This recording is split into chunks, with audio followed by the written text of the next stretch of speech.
আজি 5টা দিন আৰু 5টা দিনৰ যিটো পোনপটীয়া পৰিৱেশ সেই পৰিৱেশ আমি প্ৰতিদিন টাইমত দৰ্শকসকলক দেখাব পাইছোঁ আৰু আপুনি যিহেতু ইতিমধ্যে উল্লেখ কৰিছে যে ইয়াৰ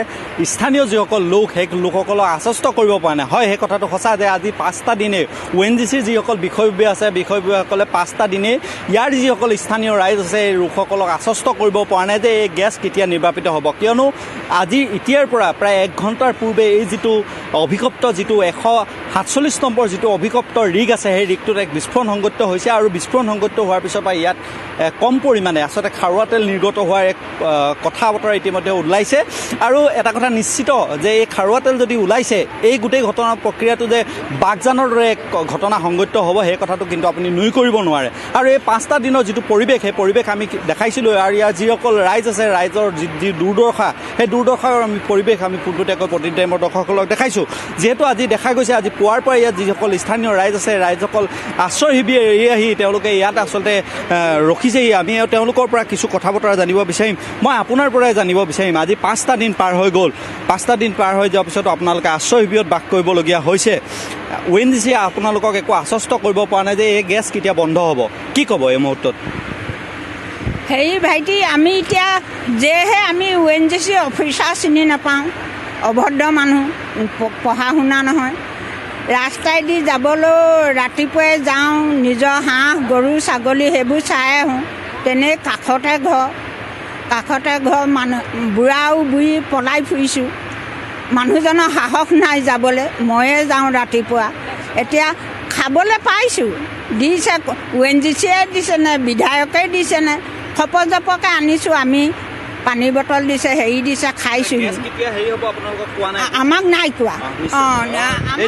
ইতিমধ্যে মই উল্লেখ কৰিছোঁ যে 5টা দিনে ONGCয়ে কোনো ধৰণৰ আশ্বস্ত কৰিব পৰা নাই ইয়াৰ স্থানীয় যিসকল লোক আছে লোকসকলক আশ্বস্ত কৰিব পৰা নাই যে এই গেছ কেতিয়া নিৰ্বাপিত হ'ব মই আৰু এগৰাকী মহিলা আছে মই তেওঁৰ পৰা আচলতে জানিব বিচাৰিম বাইদেউ আজি 5টা দিন উকলি গ'ল তাৰপিছতো দেখা গৈছে যে আজি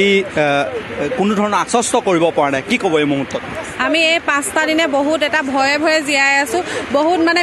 মৃত্যুৰ সৈতে যুঁজি আছোঁ বুলি ক'ব পাৰি আমি আজি যদি দিনত ইয়াত আছোঁ কাইলৈ ক'ৰবাত আছোঁ কাইলৈ শিবিৰত আছোঁ ৰাতি হ'লে ক'ৰবাত গৈ থাকিছোঁগৈ ইমান এটা গেলা গৰমত আমি কেনেকুৱাকৈ আছোঁ ভাবিব নোৱাৰোঁ আজি এতিয়া বৰষুণৰ বতৰ আমি ইয়াত বৰষুণত তিতি কেনেকৈ কি কৰিছোঁ আমি ক'ব নোৱাৰোঁ আমাৰ তাত হাঁহ কুকুৰা গৰু ছাগলী চব আছে কিন্তু সেই বস্তুখিনি আমি তাত এৰি থৈ আমি ইয়াত আজি ৰখি আছোঁ আমাৰ খেতি নষ্ট হৈছে আমাক ক্ষতি অকল আমাক ভাত সাজ দিলে নহ'ব আমাক ক্ষতিপূৰণ দিয়ক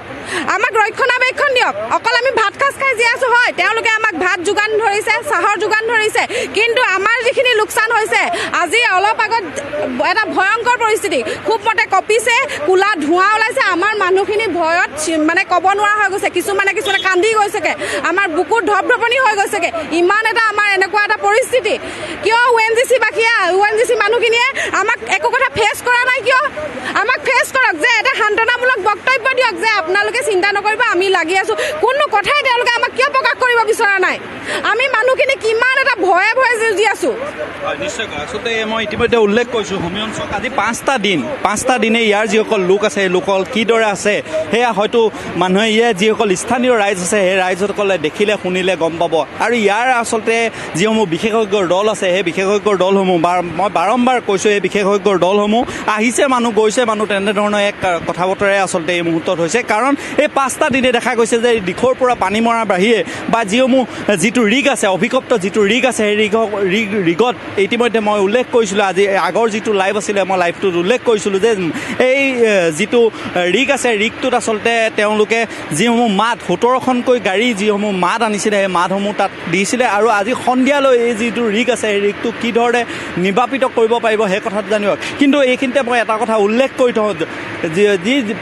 অভিকপ্ত যি বাগজানৰ যিটো ঘটনা সেই বাগজানৰ ঘটনাটো যিদৰে আচলতে দেখা গৈছিলে যে 180 দিনৰ পিছত যি আমেৰিকাৰ যিসকল বিশেষজ্ঞৰ দল আছিলে সেই বিশেষজ্ঞৰ দলসকলে কেনেকৈ আচলতে বাগজানৰ যিটো জুই সেই জুইটো নিৰ্বাপন কৰিবলৈ সক্ষম হৈছিলে কিন্তু এই মুহূৰ্তত দেখা গৈছে যে তেনেকুৱা ধৰণৰ বাহিৰৰ কোনো ধৰণৰ টীম অহা নাই আৰু এই মুহূৰ্তত মই এটা কথা উল্লেখ কৰি থওঁ যে আমি প্ৰত্যেকটো লাইভতে ইতিমধ্যে কৈছোঁ যে অভিজ্ঞ কিছুমান ব্যক্তিৰ বাবে এই যিটো ঘটনা সেই ঘটনাটো প্ৰথমৰ দিনাখন সংঘটিত হৈছিলে আৰু আৰু সেই ঘটনাটো সংঘটিত হোৱাৰ যিটো প্ৰতিষ্ঠান আছে SK পেট্ৰ লিমিটেড,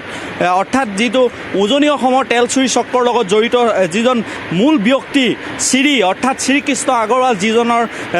অধীনস্থ যিটো লিমিটেড SK পেট্ৰ লিমিটেড, সেই SK পেট্ৰ লিমিটেডৰ বিৰুদ্ধে আচলতে এই 5টা দিনে ONGC একো ধৰণৰ ব্যৱস্থা গ্ৰহণ কৰা নাই। কিন্তু এই মুহূৰ্তত ইয়াৰ যিসকল স্থানীয় ৰাইজ আছে, এই ৰাইজসকলে যিদৰে আচলতে 5টা দিন ধৰি তেওঁলোকে